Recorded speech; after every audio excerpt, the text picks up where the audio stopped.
era falso. E aí, gente, é igual lá em Goiânia, o vereador uma vez propôs, né? Toxicológico, teve deputado que já propôs isso também, toxicológico pra todo mundo que ganha a eleição. Amigo, a gente não tá dando conta não passa a minha equipe aqui. A gente tá dando conta de controlar rebite em caminhoneiro.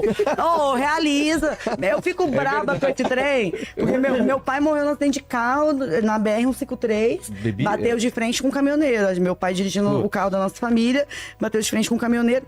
Cara, e foi uma tragédia muito grande, porque meu pai morreu na hora, o caminhoneiro, menos de 30 anos, meu pai tinha 42 também, minha mãe ficou viúva muito jovem. Mas o ponto é, o caminhoneiro também, o caminhoneiro deixou um filho órfão, meu pai deixou 2, o cara virado no giraia, de rebite, não sei das quantas e tal, porque tinha que cumprir, a gente até volta na discussão dos trabalhos dos caminhoneiros, tinha que cumprir aquela jornada porque a esposa tava grávida, porque não sei das quantas. Pô, a gente não dá conta. E isso é, infelizmente, uma das principais causas de morte nas BRs brasileiras. A gente não dá conta de conter isso. Aí quer meter toxicológico em vereador, irmão. Vem pra realidade. É verdade. Não, você tem toda razão. E assim, eu vou te dizer, Ava, por exemplo, nos Estados Unidos, porque esse assunto eu gosto, nos Estados Unidos você tem um GPS que ele é controlado, né, do teu caminhão, então você simplesmente não pode deixar o caminhão em movimento por determinado horário. Então, às vezes, os caras, quando eles vão carregar, eles chegam no pátio pra carregar, eles andam a 3 km por hora, que é pro GPS não pegar esse deslocamento, porque ele falou, eu não tô me deslocando, só tô indo carregar um negócio ali, entendeu? Então, eu acho fundamental. Mas, uma coisa que pode acontecer bastante, você vê, Ava, pelo amor de Deus, eu não estou querendo te provocar aqui, tô falando uma boa. Uma das entrevistas que eu vi você foi no Meteoro, né? Certo. Se eu perguntasse pra você antes desse debate, antes de você me conhecer, né? Ava, quem que você acha que é extremista ou quem que você acha que invalida o debate mais? O Meteoro ou o MBL? Provavelmente você responderia o MBL, imagino eu. Aí eu te digo, e eu não tô querendo dizer, você corrobora com ele, não é isso não. Mas assim, alguns agentes autorizados pela comunicação dessa galera da esquerda fazem justamente aquilo que eles acusam a gente de fazer. Então, por exemplo, o Meteoro está neste momento, literalmente, tá? Não é modo de falar, nos acusando de ter membros neonazistas no nosso grupo político. Tipo, isso é a maior invalidação do debate. Porque, assim, não importa o que você está trazendo, sua experiência, da sua família, os dados, não importa, você é uma nazista. Tipo assim, é a coisa mais... É a coisa mais rasa que tem pra ser feita. E quando a gente traz um debate, às vezes, um pouco mais aprofundado, eu não tô só falando desse tema específico e tal, mas quando eu trago aqui conjunturas políticas, a gente vai ter que ter uma calibragem entre o pragmatismo e a ideologia e o purismo, não sei o que lá. Às vezes as pessoas se surpreendem falando, pô, cara, o pessoal do MBL é um animal diferente. Eles são um animal diferente do que eu imaginei. Você não tá debatendo aqui com o Nicolas e nem com Erika Hilton. Então, eu acho legal isso, porque permite que pessoas que você está trazendo para essa live, né, um público, né, que veio mais por sua causa, ou por acreditar nas coisas que você acredita, também tem uma visão do MBL assim, pode até discordar, mas eles não são aqueles animais que a gente achava que eles eram. Eu acho que também o respeito que a gente conseguiu consolidar previamente garantiu que o debate seguisse nesse tom.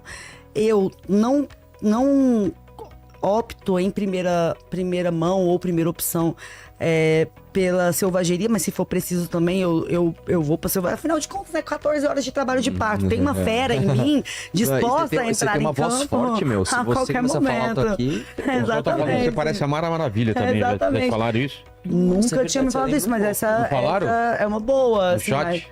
Em qual... Ela me lembra uma ex-membro do MBL que virou bolsonarista. Cara, Juro. Olha isso. Você me lembra a Paula Cassol. Pior que eu gostava dela pra caramba, ela era muito gente fina, cara. Virou ultra bolsonarista. Uma pergunta, isso me fez fazer uma reflexão. Muitos membros, em proporção, teve mais membro do MBL que virou bolsonarista ou mais membro do MBL que virou progressista? Boa pergunta, viu? Eu vou dizer pra você o seguinte, cara. Quando teve o impeachment, já houve uma separação natural do que eram essas pessoas mais pró-golpe, não sei o que lá, porque o Olavo já deu a letra. Não tem que ter acampamento, tem que ter marcha, não tem que ter nada, impeachment não serve pra nada, os militares estão acovardados, Então aquela galera da camiseta, o Olavo tem razão, até ficava nos nossos protestos, certo? Mas esse MBL aí não confio muito. Acho que tinha que ouvir o Olavo e meter uma intervenção mesmo.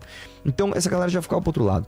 O problema foi no Derrete MBL, quando a gente começou a bater no governo Bolsonaro por coisas democráticas mesmo. Assim, o cara colocou um PGR petista, a gente é contra. O cara colocou o Cássio Nunes no STF que devolveu os direitos políticos do Lula. A gente é contra. Essa galera não quis, tá?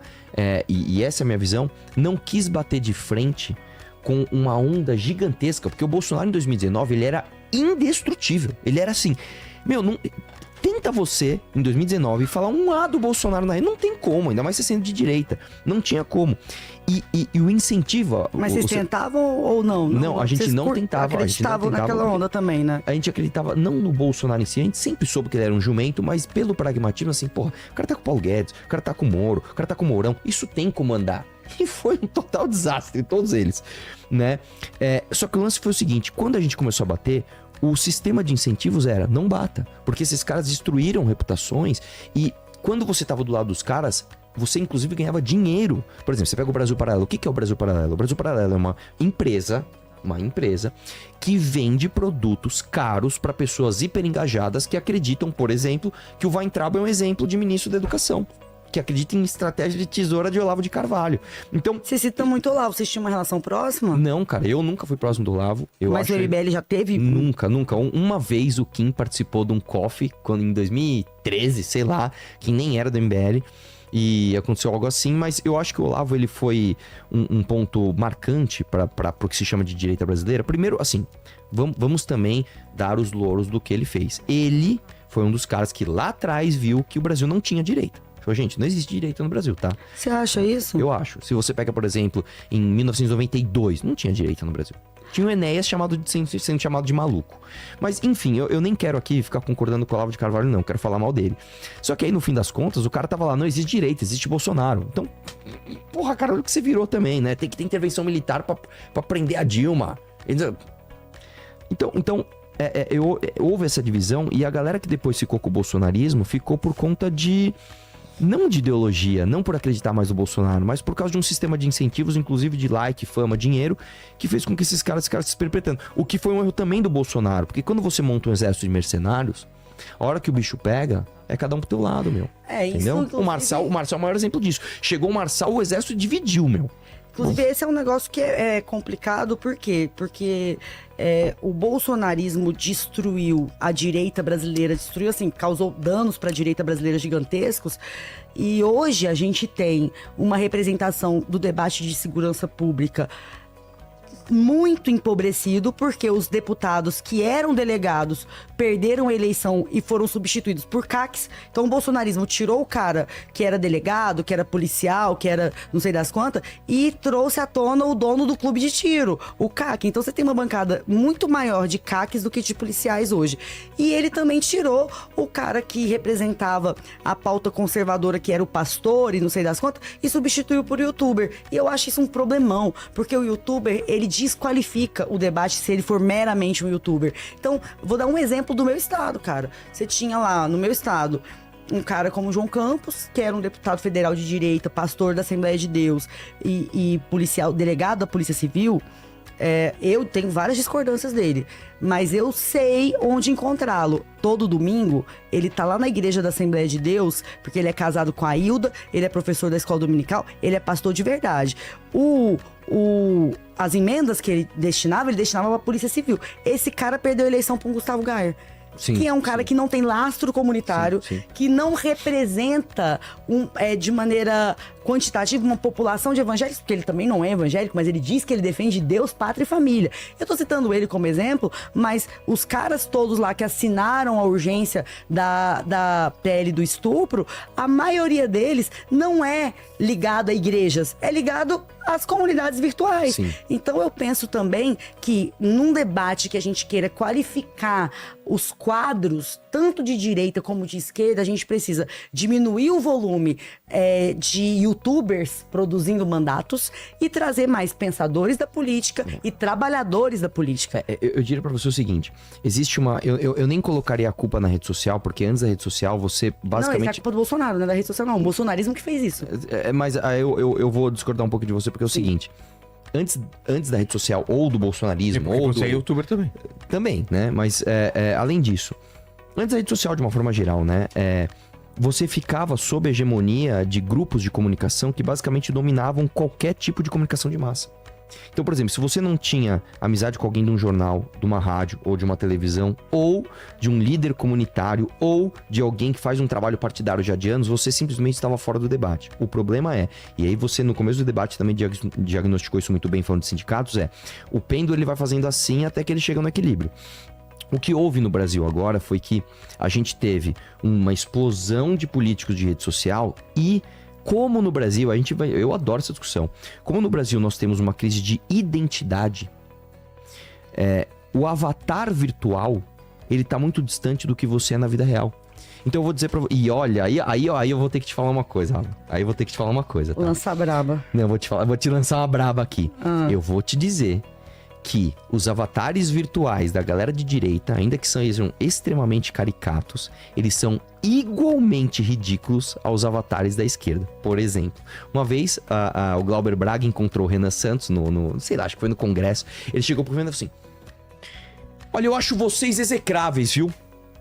Mas a título de curiosidade, desliga a militância pra conversar. Calma lá, mano. Nós estamos num parlamento, é pra isso, tá? Eu falo muito da Isa Pena, porque a Isa Pena, quando ela foi deputada comigo, a Isa Pena, quando desligava a câmera, ela era outra pessoa.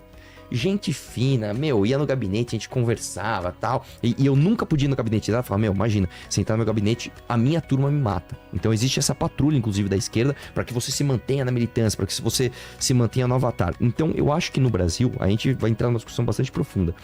Essa crise de identidade que existe entre o avatar da pessoa na rede social e o mundo real é porque nós vivemos uma crise de identidade. Se eu não sei quem eu sou, aquilo que me dá like me estimula a ser aquilo que... me estimula a tentar ser aquilo que está me dando like. E às vezes não é... Por exemplo, na coisa que você fala o seguinte... muito bom, cara. Mas, eu vou dar um exemplo pra você. Se eu conversar com você sobre o debate aqui...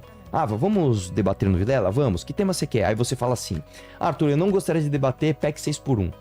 Eu pego isso aqui e vazo. Olha, Ava, arregou, não quer debater PEC, sabe que eu sou mito nesse tema, vou ter like pra caramba. O que você vai achar de mim, uma pessoa normal achar de mim? Que babaca, que cara escroto, que cara otário. A mulher falou pra ele uma coisa numa boa, ele vazou a ligação. Quando a gente tem uma crise de identidade, quando a gente não tem mais o convívio social, carne e osso, e a gente se prende nisso aqui, o meu estímulo de ser passa a ser o estímulo que a rede social dá, e esse estímulo é artificial. Eu acho que você tem um ponto Entendeu? bom, mas eu quero trazer do ponto de vista dos eleitos, a partir dessa dinâmica. Sim. Eu acho que mais do que identidade, a gente tem uma crise de pertencimento, que é o seguinte: qual é o pertencimento a comunidades religiosas e suas dores e angústias que boa parte dos deputados e youtubers que se dizem defensores do cristianismo tem? Qual é o sentimento de pertencimento? Porque é um negócio interessante, porque durante o governo Bolsonaro, uma das únicas pautas que a bancada evangélica eleita naquele momento não aderiu foi o armamento. Porque do jeito que o armamento veio, ele batia lá na minha comunidade, lá de onde eu venho, onde a maioria dos pastores estão, porque é importante que a gente saiba que a maioria dos pastores não é igual o Malafaia. Sim. E etc, etc. A maioria é pobre e tem uma vida comum e etc. Lá na comunidade dele, é ele que tem que enterrar e depois consolar a mãe. Ou então é ele que tem que visitar o moleque no presídio. Então lá na comunidade dele, não fazia sentido para um ideal de segurança pública, ainda que conservador, o armamento do jeito que o bolsonarismo propôs. Porque ele é pastor. Esses pastores perderam a eleição para os youtubers, que falam que são cristãos, sim, que flertam com a extremada, com a agenda extremada que se diz cristã, se elegem dessa forma, mas nunca tiveram que ir no enterro consolar uma mãe que uma bala atravessou o crânio do filho dela, entendeu? Sabe que esse debate de armas, ele também... Isso é uma crise clara de impressão de rede social e vida real. As pessoas na rede social, quase assim, se você é de direita, não existe um debate onde você não tenha que ser armamentista. Ponto. Eu sou. Eu concordo com essa pauta, mas enfim. Na vida real não é isso. A maior parte dos brasileiros é contra armas. Ainda existe um argumento que é vencedor no Brasil de que armas são associadas a coisas ruins. Se isso é bom, se isso é ruim, se isso é verdade, se é mentira... Mas o plebiscito era diferente. O plebiscito, ele tava... Ainda que o governo fez... Foi em 2005, né? Não foi plebiscito, sim, foi um... Referendo, né? Quando você já tem a medida, é referendo. ainda que com muita propaganda do governo, do PT na época, contra, as pessoas falaram assim, eu não quero mais doar controle pro governo sobre essa pauta, mas a ideia das pessoas de ter uma arma, ela é negativa. Então eu posso dizer o seguinte, eu acho que o governo não pode me impedir de ter uma arma. Mas se eu puder, eu vou ter? Não, eu não vou ter.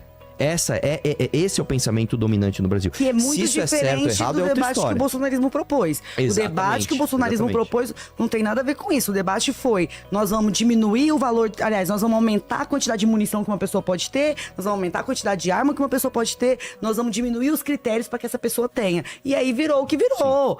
E assim, o problema é que eu acho que ele nem se baseou nisso, que eu até sou a favor disso tudo, mas o lance é o seguinte, eu acho que o Bolsonaro, ele vendeu esse discurso de uma forma artificial e na hora de passar, a própria comunidade evangélica falou, cara, se eu não tô tendo apoio da comunidade evangélica, é uma pauta difícil. Eu vou fazer um decretinho mequetrefe aqui e ainda uso esse decreto pra galera falar assim, ó, se o Lula ganhar, o decreto cai, hein?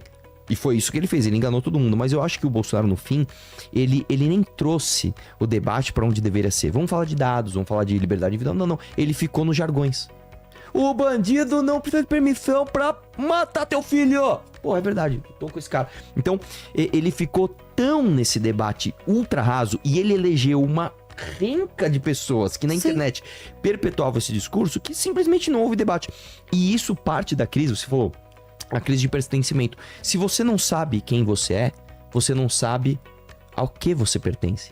Eu acho que isso eu acho que hoje esse é o principal problema do Brasil. E a gente pode discordar, vamos discordar de alguma coisa aqui.